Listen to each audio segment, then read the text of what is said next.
A global view, live from London, is City News International. City News International. City Noticias Internacionales. Notícias Internacionais. City News International. Habari za City. City 国际新闻。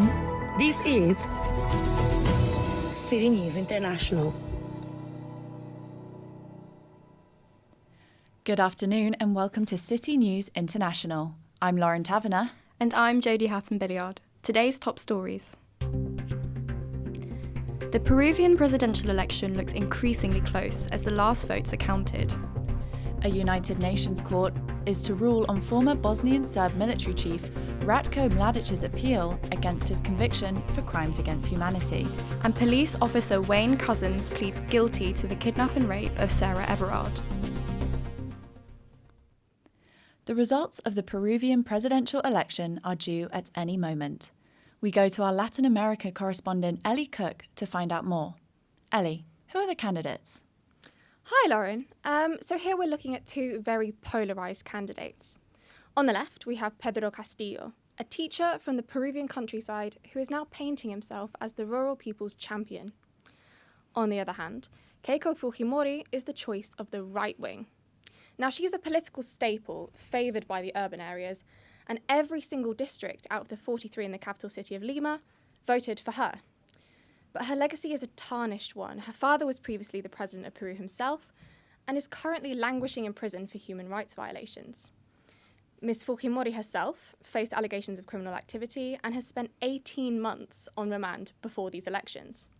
And yesterday, Ms. Fujimori alleged there was evidence of electoral fraud and irregularities, but she hasn't given any specifics on this, and Mr. Castillo has emphatically rejected any accusations of electoral tampering.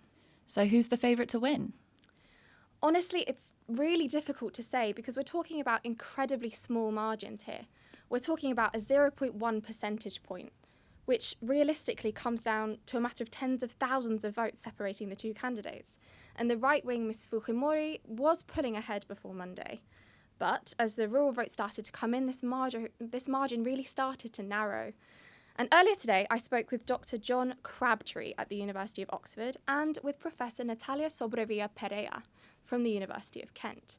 And firstly, I asked Dr. Crabtree what these elections can tell us about Peruvian society today. It, I think, shows the level of division in Peruvian society. I mean, I think that if you look at the geography of the results, they show very clearly that there's a huge degree of disillusionment, dissatisfaction, resentment in a large part of the country, particularly in the Andes, and particularly in the south of the country. Now, for these elections, the context is really important because COVID-19 has absolutely slammed the Andean country. And I asked Professor Sobrevilla what the impact of coronavirus has been on this election. Well, COVID has been an interesting issue because Peru is the country where most deaths have happened. But Peru has been a place where families have had to sell everything they own to try to get oxygen for their family members, to try to get them into hospital. There have been cases where corpses have not been returned to family members who have sold all their possessions and they're still in debt with the hospital, with the clinics or private clinics. Ultimately, whoever wins these elections will end up with a weak mandate to rule. If Mr. Castillo wins, it looks like Ms. Fujimori will contest the result, and for whoever does win, nearly half of the voters in Peru won't have backed them. That's all for me. Back to you, Lauren. Thank you, Ellie. A war criminal known as the Butcher of Bosnia is facing his final day in court. Ratko Mladic will hear the judgment on his appeal against the convictions for genocide, war crimes and crimes against humanity. 26 years after the Srebrenica massacre, a United Nations-backed international criminal tribunal will decide his fate. Monica Lillis has the story.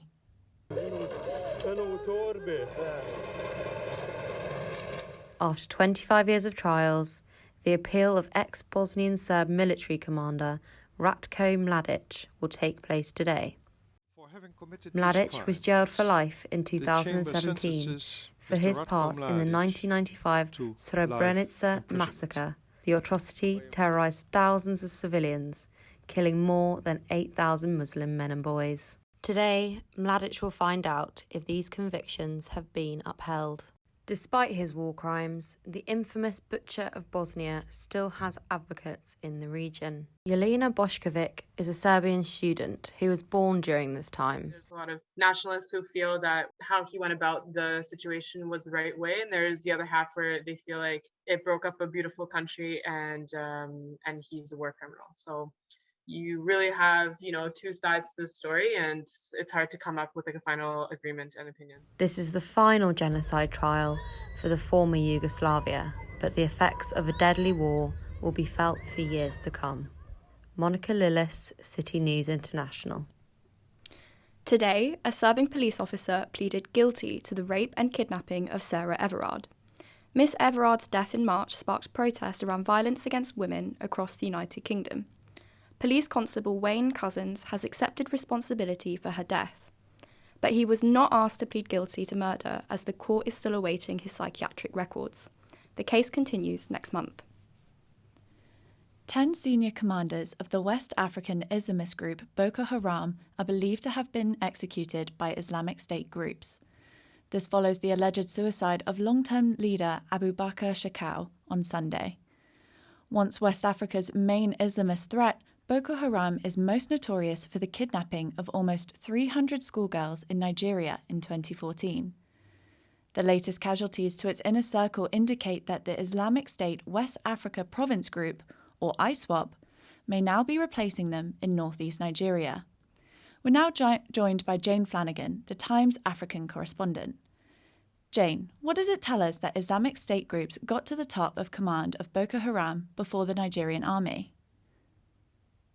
Well, I think this is both a gift to the Nigerian government, but also a huge embarrassment. President Buhari, who came to power in 2015, really on a ticket to crush Boko Haram and other insurgencies in northern Nigeria. The fact that other insurgency got to Shekau before his own troops really is an embarrassment and shows how they've really lost a grip of security in the north of the country. It also reflects the rising dominance of ISWAP.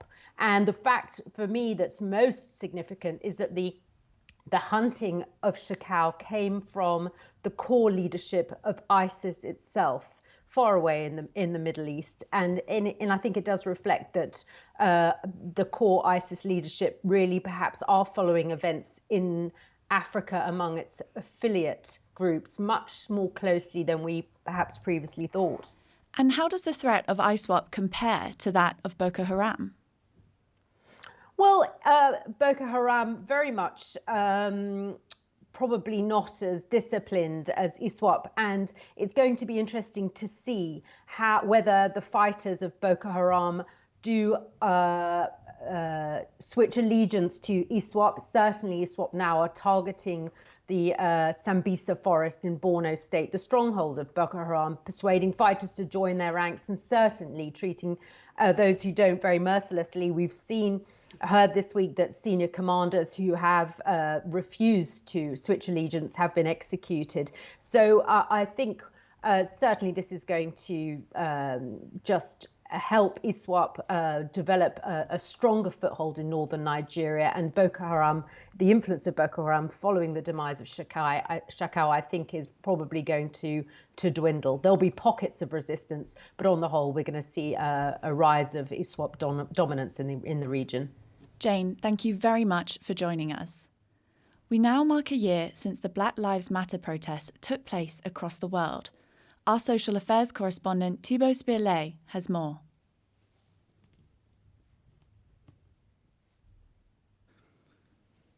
George Floyd's murder sparked protest across the United States, which called for racial justice and better policing. The Biden administration is trying to respond to these demands with the George Floyd Justice in Policing Act. 1 year on, what has changed in terms of racial justice in the U.S.? Well, as the community organizer of the National Association for the Advancement of Colored People, Jabari Weston. An ecstatic nothing, absolutely nothing that's changed overall in terms of racial progression since the protest. I don't expect there to ever be any progress in terms of racial justice in America, only because the American economy is built off the exploitation of the marginalization of other of non-white and Black populations. What do you think of police brutality, and how do you think it could be eradicated? How do you think it could be stopped? This isn't anything new at all. This is just today's rendition of it. There's not ever going to be a stop to police brutality unless communities of color police their own communities. We have to sort of be our own policing force, only because we'll be able to understand the psychological dispositions that our own people have. What do you think of the act? Do you think it will fulfill its promises? I commend the government for at least acknowledging Brother Floyd. Of course, that wouldn't have happened unless that young girl, I don't know her name, unfortunately at this time, who recorded his like evisceration from life. You know, if it wasn't for her, that wouldn't even been brought up. You know, this should have been a police act that should have happened when Rodney King was on camera being brutalized in LA in the 90s. But clearly this is something that's not going to be stopped. There's a market. There's an entire way to make money in the exploitation of some of these things that's going on. And so the George Floyd Policing Act is a great attempt, but it's still not going to be the answer that we need to stop police brutality. And staying on the topic of racial justice in the US, Black women in the United States are said to be hardest hit by restrictions on reproductive health. Texas is the latest state to challenge the 1973 law, which legalized abortion in all states. Illy Cook looks into how this will affect women within the Black community.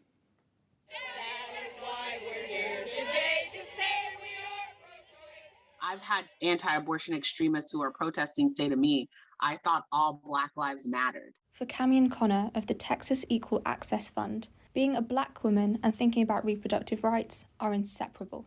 Those are the types of things that Black women accessing abortion care are hearing and receiving when they access care, while those antis actually don't care about Black life.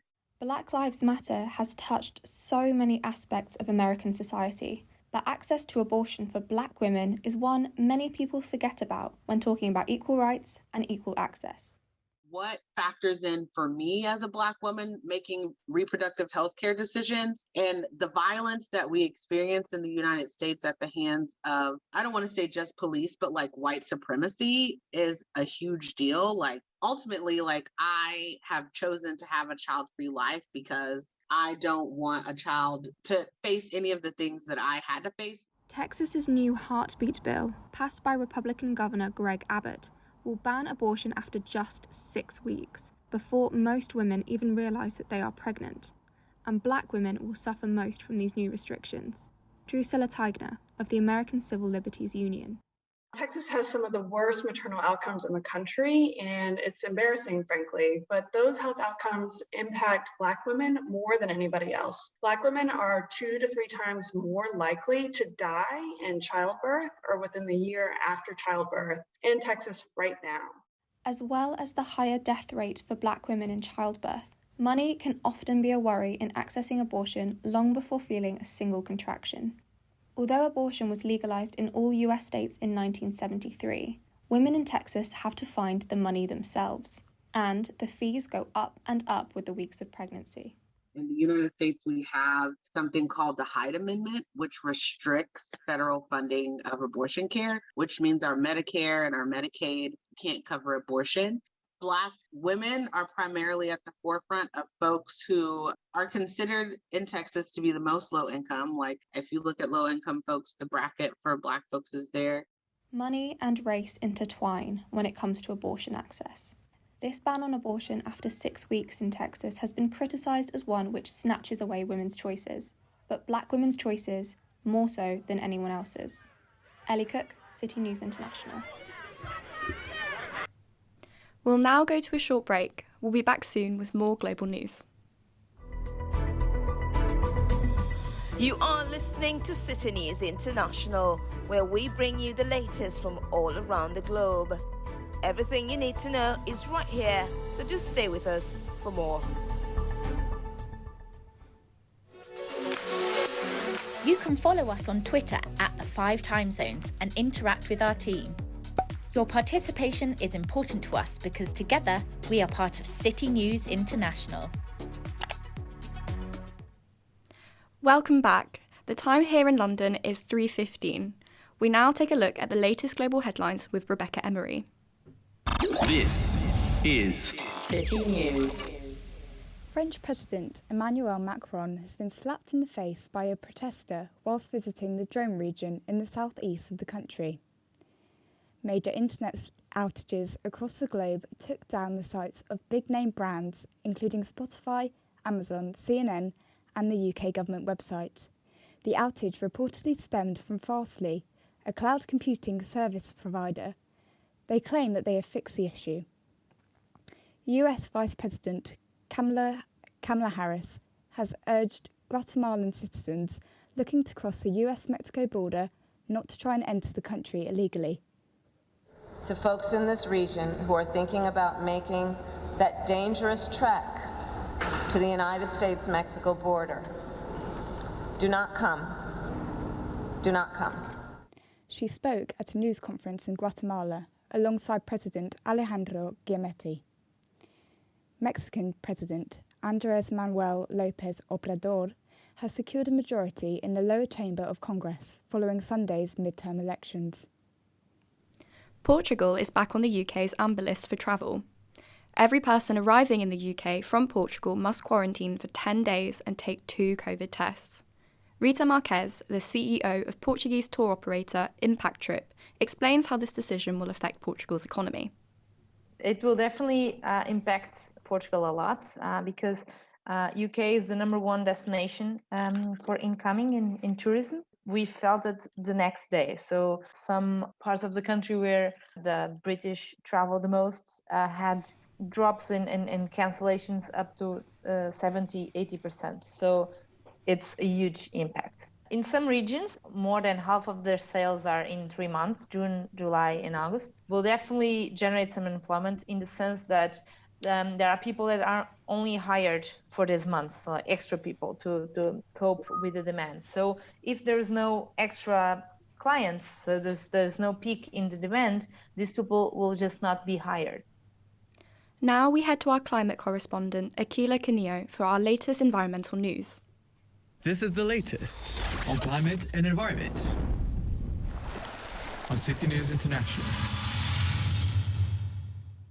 Carbon dioxide levels in the atmosphere reached their highest in 4,000 years. Despite a dip in fossil fuel burning activities during the pandemic, emissions are on the rise, at 50% higher than in the pre-industrial age. The peak was recorded on Monday, and climate scientists said more effort must be made to cut carbon dioxide emissions. In Venice, protests have been taking place after a cruise ship entered the city for the first time in 18 months. Its arrival reignited Venice's anti-cruise movement. Campaigners argue that big boats pose environmental problems to the city. We have Vittorio D'Amosto here on the line. He co-founded Venice Calls, an organization campaigning for Venice's sustainable future. Hi, Vittorio. Thanks for joining us. What effects do you think big cruise ships have on your community? Hello, everyone. Thanks for inviting me. Thanks for asking.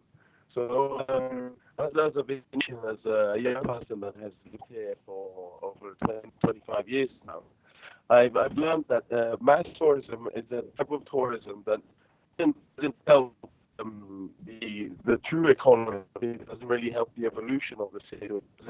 It doesn't help small shop owners, restaurants, because usually mass tourism comes in waves. It clogs up the streets. It makes a lot of noise and doesn't make the city livable for residents. It's as if, imagine huge rivers, floods. We already have floods of water, and with mass tourism, it has become that we have floods of people. They don't know what the city, they don't know what life is on the city, because they fall into tourist traps. They fall into these rivers that flow from Piazza Leron, that's where you're arriving, all the way to Piazza San Marco without having the time or even space to stop and look around. It's the same for cruise ships, because they arrive, or they've been arriving at the terminal, and literally they get off, they get out, go to San Marco, go to Rialto, and all they do is follow these routes without really stopping and looking, or they most of the time their face looking at their phones. So it's something that is turning the city into more of a Disneyland than what it truly is, a living city. Great. Thank you so much for explaining this. Unfortunately, that's all we have time for today, but we really appreciate your testimony. Thank you, Vittorio.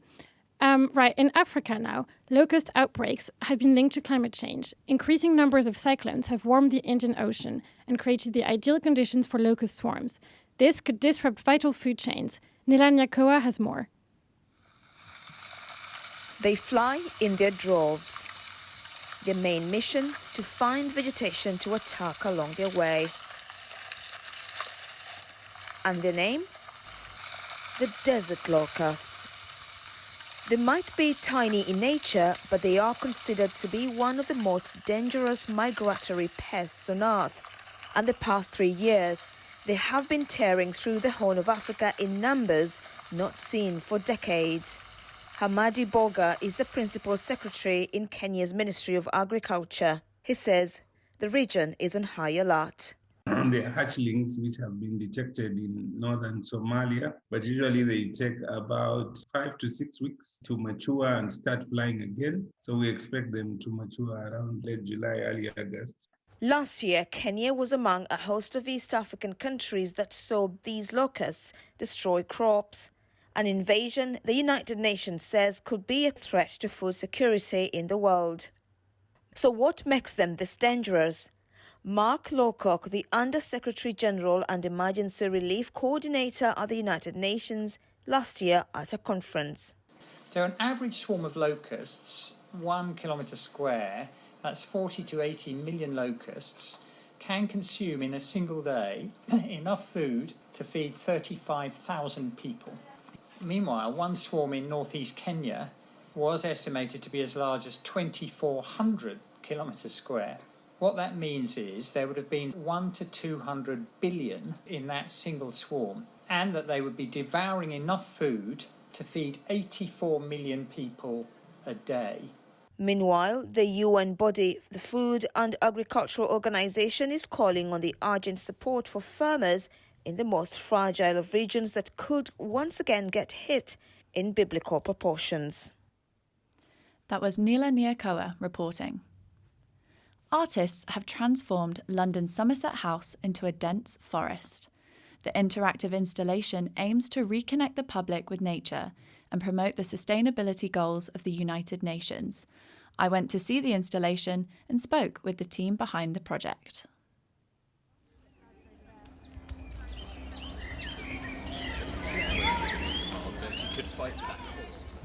In the heart of London, the urban environment is abruptly interrupted by a forest of 400 trees.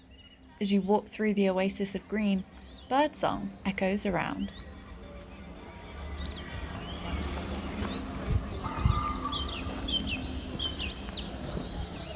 The installation is called Forest for Change by Project Everyone.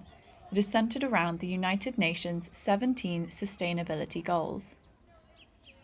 So my name's Eddie, I work for Project Everyone. After this past year and a half of COVID, there's sort of issues that have become even more important than ever before. So we hope that people can kind of enter the forest, feel the experience of being around the live trees, and then learn a bit more about the global goals and what they stand for, and add your own voice to the 17. In the aim of bringing together voices for change around the world, people's environmental goals reverberate around the woods. Which are driven by equal opportunities rather than exploitation and profit. Everybody's voice matters. The only way that we're going to achieve these 17 sustainable goals is by including everybody. Once the installation has finished, the trees will be planted around the city. The people who created it say the forest is a small reminder to take care of the planet and the people on it.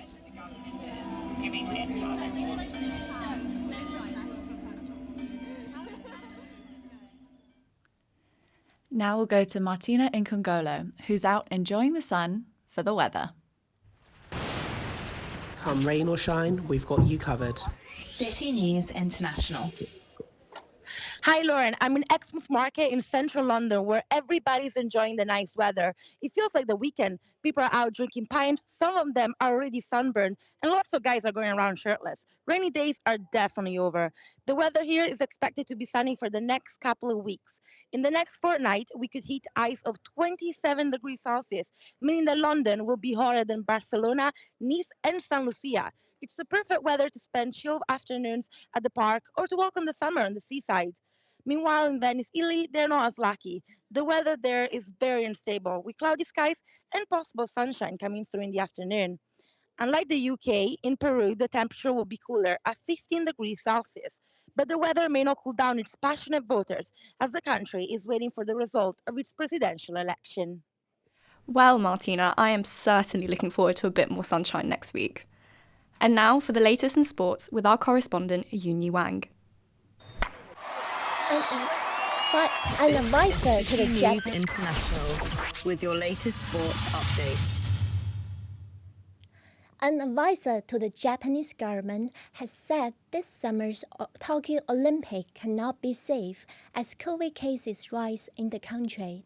Athletes have started arriving in Tokyo this week, and International Olympic Committee has insisted the Games will go ahead.